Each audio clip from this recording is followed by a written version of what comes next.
महाराज जी, भगवान पर पूरा विश्वास, इसका क्या तात्पर्य है? पूरा विश्वास हो जाना। हाँ, इसका तात्पर्य यह है कि हमें भारी दुख की समय विपत्ति ने घेर लिया, भारी दुख का समय आ गया, हमें दृढ़ विश्वास है कि मेरे भगवान मेरा परम मंगल करेंगे, मेरा परम हित करेंगे। ये दुख नहीं है, ये विपत्ति नहीं, भगवान का किया हुआ विधान, इसमें परम मंगल होगा। जैसे एक श्री दाम नाम के भगत थे, श्री दाम नाम था उनका। वो भगवान के परम भक्त थे और निष्काम भक्त थे। तो उनको पहले एक राज कर्मचारी के यहाँ नौकरी मिली। उनकी निष्कामता देखकर मंत्री जी ने अपने पास रख लिया और निष्कामता और प्रवीणता देखी तो बादशाह के सामने पेश कर दिया। तो बादशाह ने उनको निष्कामता के कारण ही खजांची बना दिया। अब वो इतने दयालु हृदय के थे, विश्वास की बात कहता हूं, इतने दयालु हृदय के थे कि जैसे कोई आया और कहा श्री राम जी हमारी बेटी का ब्याह है, तो खजाने से चुपचाप रुपया लेके दे देते। कोई बीमार है, कोई गरीब है, कोई भूखा है, ऐसे परेशान लोगों की वो सेवा करने लगे, खजानती थे। और ये बात काजी को पता चले तो वैसे ही वो जलता था कि इतने उच्च कोटि के पद पर बैठ गया। उसने तुरंत बादशाह से शिकायत की कि श्री राम आपके खजाने को आपकी बिना अनुमति के लोगों को बांट रहा है। उनको बुलाया गया तो अब झूठ तो बोलेंगे नहीं, तो उनका हुजूर हम किसी को दुखी नहीं देख सकते, इसलिए तो उनका अनुमति लेनी चाहिए। बात तो सही है, अनुमति लेनी चाहिए। तो आप अपराधी हो ना, अनुमति तो नहीं ली। तो उनका तो काजी से कहा तुम इसकी दंड विधान करो। तो उनका फांसी की सजा, वो तो जल ही रहा था, तुरंत फांसी की सजा। उनको विश्वास था भगवान परम मंगल भवन है, अमंगल होने ही नहीं दे सकते। अब बादशाह की तरफ से फांसी की सजा पास हो गई और उनको हथकड़ी बीड़ियों से जकड़ लिया गया और बद के स्थान के लिए ले जाने के लिए पहले उनको घुमाया गया बाजार से होते हुए कि अपराधी, इन्होंने ये अपराध किया इसलिए इनको फांसी की सजा। इधर उनको ले गए, इधर जो है एक झोली टांगे हुए श्याम वर्ण का 14 वर्ष का बालक आकर खड़ा हुआ और कहा सलाम हुजूर।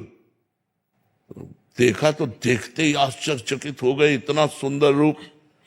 बोले कौन हो? तो बोले मैं श्री राम का नौकर हूं। कैसे आए हो? बोले हिसाब चुकाने आया हूं, खजाने का तुम्हारा जो भी चला गया है। वो ऐसे झोली पलटाई तो वो दिव्य हीरे कि एक हीरे की कीमत उसके खजाना पूरा नहीं।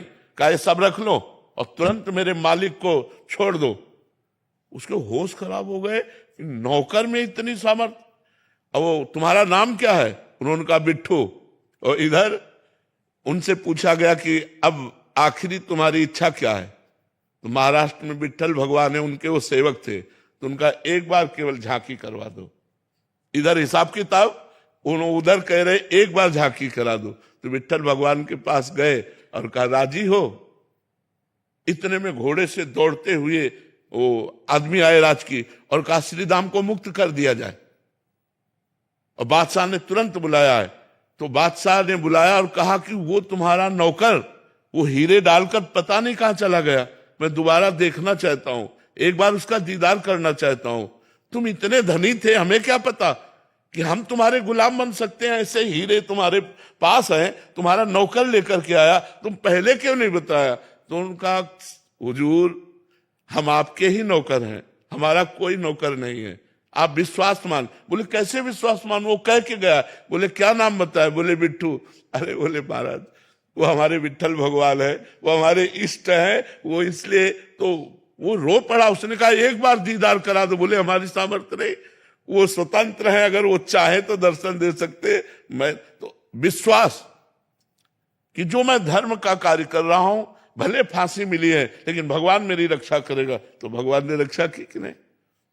हमारी अंतिम स्थिति तक विश्वास नहीं टूटना चाहिए। एक सांसारिक गाने में भी है, ऐसी शक्ति हमें देना दाता मन का विश्वास। मन का विश्वास, हे भगवान मुझे ऐसी सामर्थ्य प्रदान कीजिए कि किसी भी परिस्थिति में मेरा विश्वास न टूटे, मेरा विश्वास पूरा। जैसे एक जमींदारी पहले चलती थी, तो बड़ा अत्याचार करते थे गरीबों के ऊपर जमींदार लोग। तो एक गरीब केवट था, तो उसने कुछ रुपए अपनी बेटी के ब्याह के ले लिए थे। तो साल 2 साल में मेहनत करके पैसा एकत्रित किया और जमींदार को दे दिया, जाके अपनी खेती से कमा के। जमींदार ने वो रुपया लिया और फाइल से नाम नहीं काटा, कर्जा का जो हिसाब था वो काटा नहीं। 2-4 महीने बाद उसके आदमी गए और कहा जमींदार साहब ने बुलाया है। तो जमींदार ने कहा कर्जा दीजिए। तो उनका साहब हम तो दे गए थे आपको। अरे बोले व्यर्थ की बात करते हो, हमारी कॉपी में वैसे लिखा अभी कटा नहीं। बोले आप अब ना काटो तो आपकी बात, वैसे तो हम दे गए थे। अब वो जमींदार अपने हठ में, वो अपने हठ में। तो जमींदार ने रिपोर्ट कर दी और वो मुकदमा पहुंचा। जमींदार ने रजिस्टर पेश किया, पूरा ज्यों का त्यों। अब वो गरीब आदमी, उसने कहा साहब हमने दे दिया है। तो बोले गवाही? तो उनका रघुनाथ जी अर्थात भगवान राम, तो उनका रघुनाथ जी। तो बोले अगली पेशी में रघुनाथ को लिवा के लाना। उसने कहा हाँ ठीक है। एकांत में गया और रोया कि हम गरीब आदमी हैं और हमारे परिवार का पोषण उसी खेती से होता है। प्रभु यदि आपने गवाही ना दी तो हमारा तो सब बर्बाद हो जाएगा, हमारी बात झूठी हो जाएगी। आप कहां नहीं हो? जिस समय वो पैसा दिया था उस समय आप थे, क्योंकि आप सर्वत्र हैं तो आप उस जगह भी थे, इसलिए आपको गवाही देनी पड़ेगी। पहुंचा, उनका अपनी गवाही पेश करो। तो उनका बुलाओ, उसका नाम रघुनाथ है। रघुनाथ हाजिर हो। लाठी टेकते हुए आए और जमींदार से कहा 100 का नोट हुआ, 200 का नोट हुआ, इतने सोने के सिक्का उस जगह तुम्हारे रखे,